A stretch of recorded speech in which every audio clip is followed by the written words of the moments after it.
अब तो आपको अपने सारे सवालों के जवाब मिल गया है। उर्वशी की असलियत बहुत खतरनाक है। वो अच्छाई को बुराई में और बुराई को अच्छाई में बदलना बहुत अच्छी तरह जानती है। आप सबसे एक प्रार्थना है, उर्वशी को इस बात की भनक बिल्कुल ना लगे कि हम लोग उसकी असलियत से वाकिफ हो चुके हैं। उसको पता नहीं लगना चाहिए कि अब हमारा परिवार एक साथ है। जिस पर सबसे ज्यादा यकीन किया उसी ने पीठ में छुरा भोंक दिया।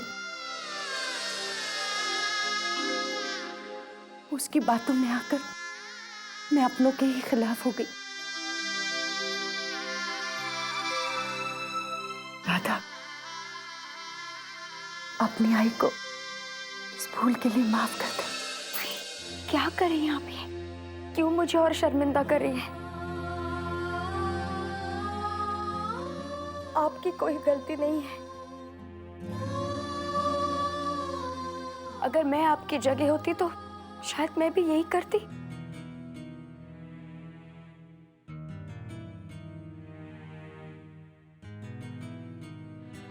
राधा, तुमने हमेशा इस घर के लिए अच्छा ही किया है और मैंने हर वक्त तुम्हें गलत समझा।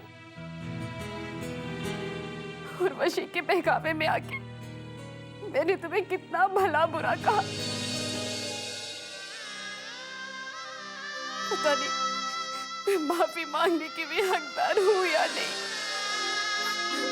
तुम्हें याद है, तुम हमेशा कहती हो ना कि अगर तुमसे कोई गलती हो जाए तो मैं तुम्हें आके थप्पड़ मार दूं। आज मैं तुमसे कहती हूँ, अगर तुम्हें मुझसे कोई शिकायत हो या फिर मुझसे ऐसी कोई गलती हुई हो तो तुम मुझे आके 3-4 थप्पड़ मार लेना ताकि मेरे होश ठिकाने आ जाए। मम्मी, बस एक बार गले मिल जाओ, सारे गिले शिकवे दूर हो जाएंगे।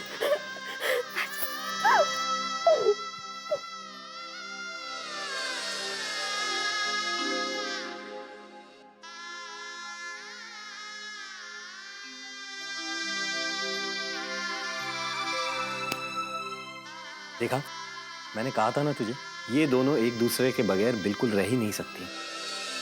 अब ये बता कि उर्वशी का क्या किया जाए? करना हमें कुछ नहीं,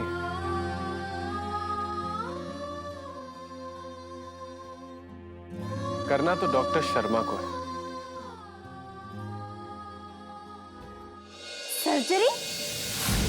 सर्जरी की क्या जरूरत है नर्स? हाँ, डॉक्टर का कहना है लाइफ में आपको कोई कॉम्प्लिकेशन ना हो उसके लिए हमें तुरंत सर्जरी करनी होगी।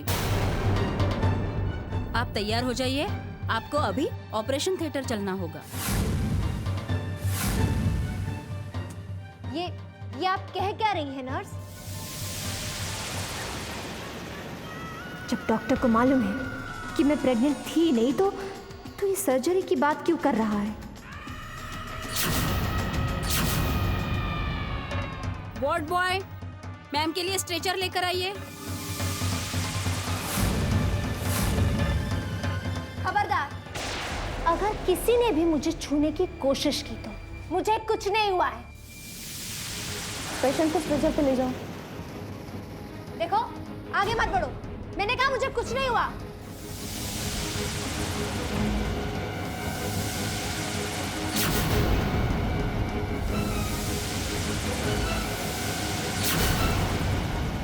छोड़ दो मुझे, मैं कहती हूँ छोड़ दो मुझे। मैंने कहा ना छोड़ो मुझे। तुम्हें अपने इस हरकतों का ना जवाब देना होगा। छोड़ो मुझे, तुम्हें अपनी नौकरी जा सकती है।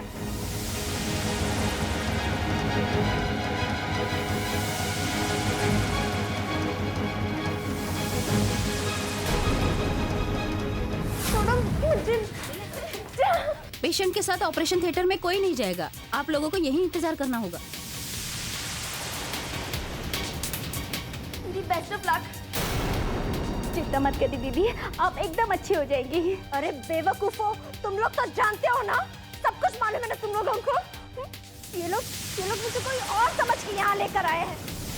इससे पहले कि मेरे साथ कुछ गड़बड़ या गलत हो जाए, आइया जी को फोन करो और कहो कि ये लोग पहले वो दीदी का ऑपरेशन करें, हमें घर जल्दी फोन करना होगा। चल चल।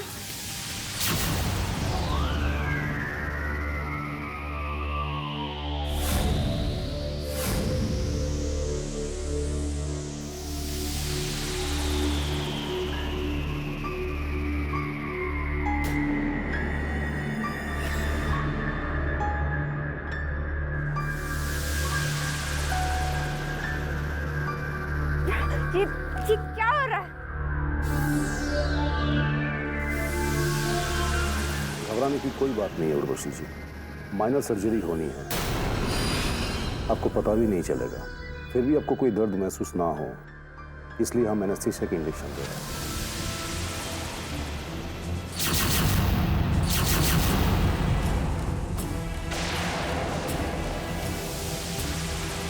दिमाग तो ठिकाने है ना तुम्हारा? हाँ,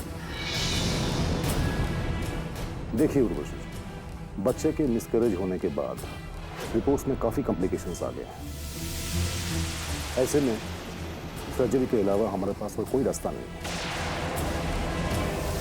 क्या बकवास कर रहे हो? हाँ, किस कॉम्प्लिकेशन की बात कर रहे हो? तुम अच्छी तरह से जानती हो, जब मैं प्रेग्नेंट ही नहीं थी, जब मेरा मिसकैरेज ही नहीं हुआ था, तो ये प्रॉब्लम कैसे क्रिएट हो गई? हाँ, बहुत नाटक हो।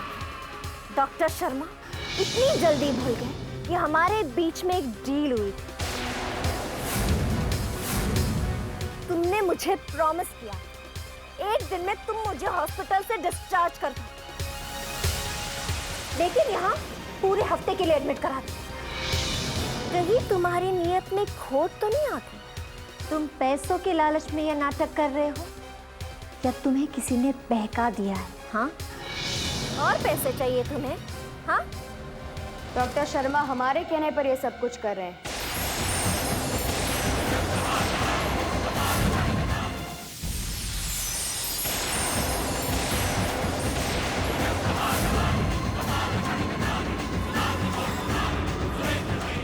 क्यों चौंक गई? डॉक्टर शर्मा ने अब झूठ का नहीं बल्कि मेडिकल प्रोफेशन का साथ देने का फैसला किया है। उर्वशी, आई आजी, आप लोग यहाँ, मेरा मतलब है तुम्हें सारे मतलब आज समझ में आ जाएंगे उर्वशी। हम दोनों चाहते थे कि तुम अपना गुनाह सबके सामने खुद अपने मुंह से कबूल करो, और देखो आज तुम्हारी सारी हकीकत सबके सामने आ गई। पाप का घड़ा जब भरता है ना उर्वशी, तो उसके फूटने का वक्त आ जाता है। तुम्हारी साजिशों का खेल अब खत्म हो चुका है। आई आजी, ये श्लोक और राधा ना दोनों झूठ बोल रहे हैं। मुझे बदनाम करने के लिए ये दोनों डॉक्टर्स के साथ मिलकर मेरे खिलाफ साजिश रच रहे हैं।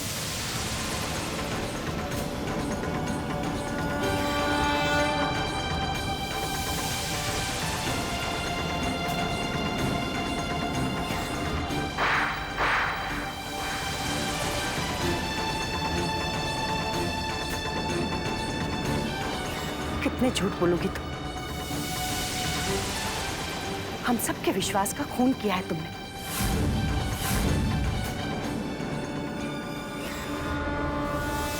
मैं इतनी आसानी से बाजी नहीं पलटने दूंगी। आई और आची का विश्वास हासिल करने के लिए मुझे कुछ तो करना होगा। आप लोग सच जानना चाहते हैं ना? मैं आप लोगों को सच बताती हूँ। मैंने माँ बनने का झूठा नाटक इसलिए किया था। वजह चाहे कुछ भी हो, जो औरत माँ बनने का झूठा नाटक कर सकती है वो कुछ भी कर सकती है। लेकिन आजी, मैं मजबूर थी। बस उर्वशी, सफाई देने का वक्त अब निकल चुका है। तुमने हमारे पूरे परिवार का भरोसा खो दिया। अब तुम्हारी किसी भी बात पे कोई भी विश्वास नहीं करेगा। लगता है तुम्हारे दिमाग में अभी भी काफी गलतफहमियां हैं। तुमने अपने मुंह से सारे गुनाह कबूल किए हैं, फिर भी हमारे पास तुम्हारे खिलाफ काफी सबूत और भी हैं। जरा इस आवाज को गौर से सुनो। बहुत जानी पहचानी सी है तुम्हारे लिए। गौर से सुनो। वो डॉक्टर गायकवाड़ याद है? उससे मैंने ही ब्लैकमेल किया था कि वो राधा के सामने ये कह दे कि उर्वशी प्रेग्नेंट है। मैं आपको शुरू से लेके आखिर तक वो सब बताऊंगी कि उर्वशी दीदी ने कैसे राधा को इस घर से निकालने के लिए क्या क्या किया। चिंकी पिंकी, बताओ अपनी दीदी को ये बोल तुम्हारे ही। बताओ। आई आई देखिए ना, ये राधा और श्लोक ने मेरी सगी बहनों को अपनी चाल में फंसा लिया। मुझे बदनाम करने के लिए इन दोनों ने चिंकी पिंकी को अपने साथ मिला लिया। क्यों उर्वशी? जिन बहनों की मदद से तुमने हमारे पूरे परिवार को धोखा दिया, आज उन्हीं पर यकीन नहीं? ये तो सिर्फ शुरुआत है। आज तुम्हें अपने गुनाह के सारे सबूत यहीं इसी जगह मिलेंगे। राधा। डॉक्टर साहब, उर्वशी से नहीं मिलेंगे?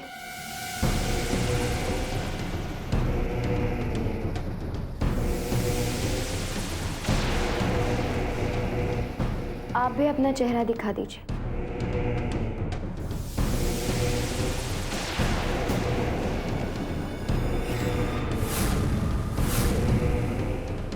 और इन्हें तो तुम बहुत अच्छी तरह जानती हो।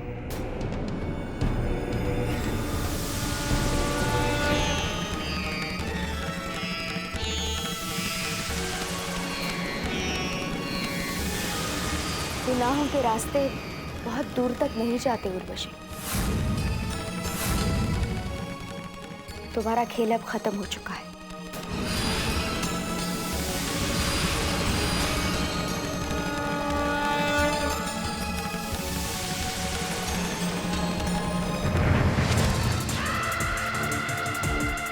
चलो।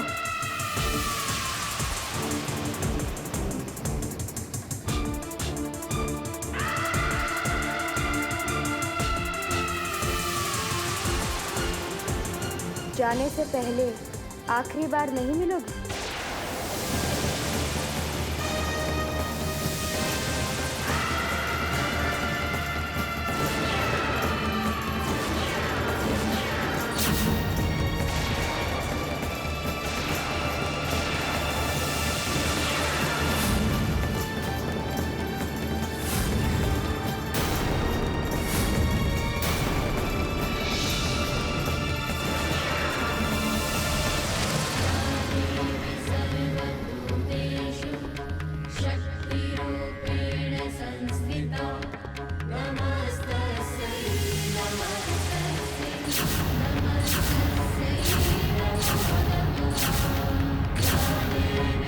आइंदा मेरे परिवार के रास्ते में आने की हिम्मत मत करना।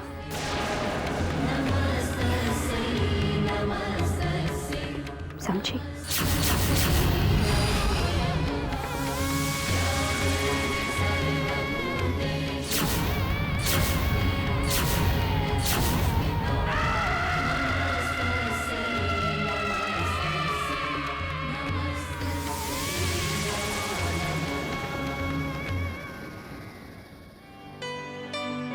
पता है आई, अगर एसएमएस नहीं होती ना तो शायद मैं अपनी सच्चाई कभी भी साबित नहीं कर पाती।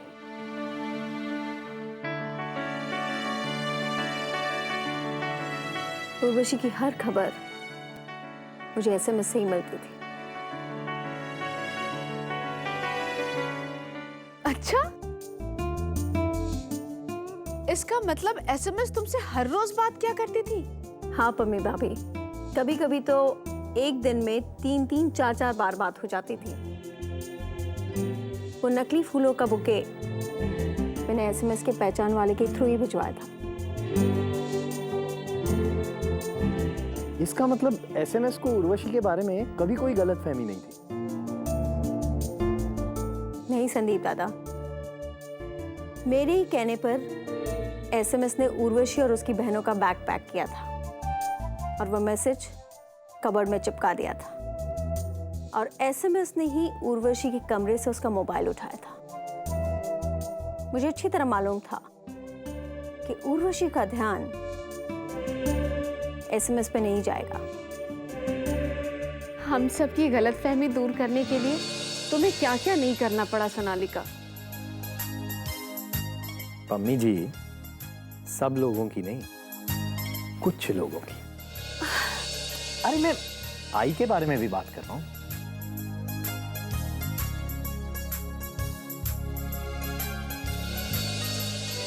सच कहा है किसी ने संदीप दादा कि भगवान की मर्जी में बुराई के पीछे भी कहीं ना कहीं अच्छाई छिपी होती है। श्रेयस के साथ रिश्ता तोड़कर आने के बाद नेहा किसी से भी रिश्ता नहीं जोड़ पाई।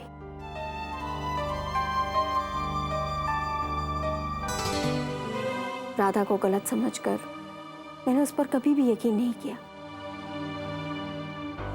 उसी नासमझी का इम्तिहान देना पड़ा है मुझे संदीप दादा।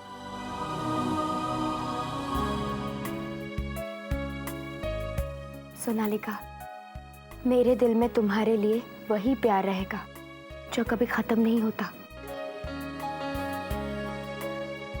पता है राधा, श्रेयस के साथ रहते मुझे अब महसूस हुआ है कि वो मुझे कितना चाहता है।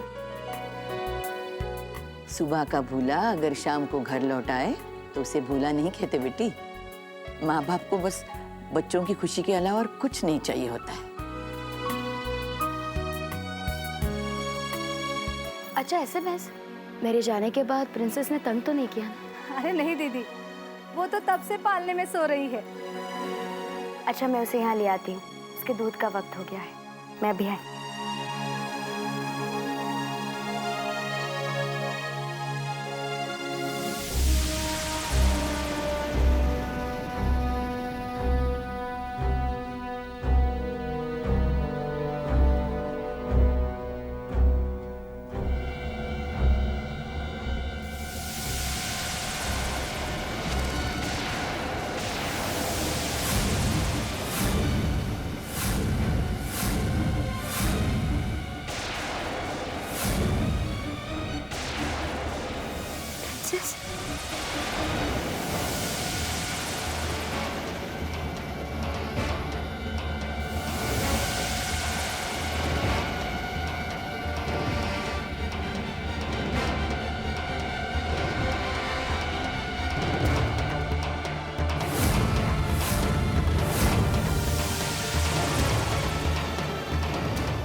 क्या हो रहा था?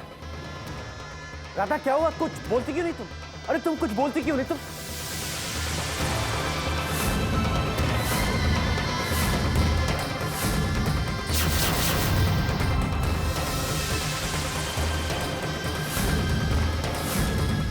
तुम्हें क्या लगा श्लोक के साथ मिलकर तुमने उर्वशी को मात दे दी है?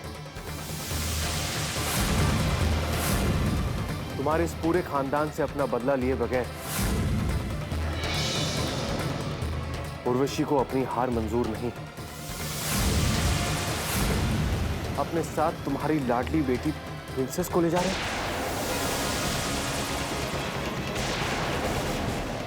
मेरे फोन का इंतजार करना, और हाँ, अगर पुलिस को खबर की तो मेरा एक्सीडेंट तो नकली था और तुम्हारी प्रिंसेस की मौत की खबर असली होगी।